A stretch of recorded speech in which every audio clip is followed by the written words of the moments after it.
परभणी शहरातील जलतरणिका येथे असलम खान रज्जा खान वय वर्ष 55 राहणार मोहम्मदी मस्जिद मदिना पाटी परभणी हे दररोज प्रमाणे मित्रांसोबत पोहण्यासाठी क्रीडा संकुल परिसरातील जलतरणिकेत गेले होते। पोहत असताना त्यांचा शुक्रवारी सकाळी 10 वाजताच्या दरम्यान पाण्यात बुडून मृत्यू झाला।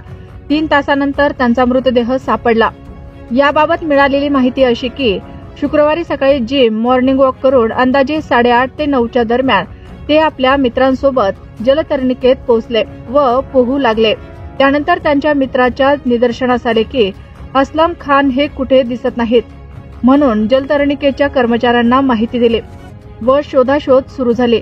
जवळपास 2.5 ते 3 तास शोधल्यानंतर त्यांचा मृतदेह पाण्याबाहेर काढण्यात आला।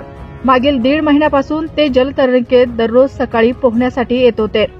आज पाण्याचा अंदाज न आल्यामुळे जास्त खोल पाण्यात ते गेले व त्यांचा दुर्दैवी मृत्यू झाला असल्याची चर्चा आहे। घटनास्थळी नवामोंढा पोलीस ठाण्याचे पोलीस निरीक्षक वाघमारे व मनपाचे अधिकारी कर्मचारी उपस्थित होते। मयताला जिल्हा सामान्य रुग्णालयात शवविच्छेदनासाठी नेण्यात आले। ही बातमी शहरात पसरताच जिल्हा सामान्य रुग्णालयात मोठ्या प्रमाणात मदिना पाटी परिसरातील नागरिकांनी गर्दी केली होती। पुढील तपास नवामोंढा पोलीस हे करत आहेत।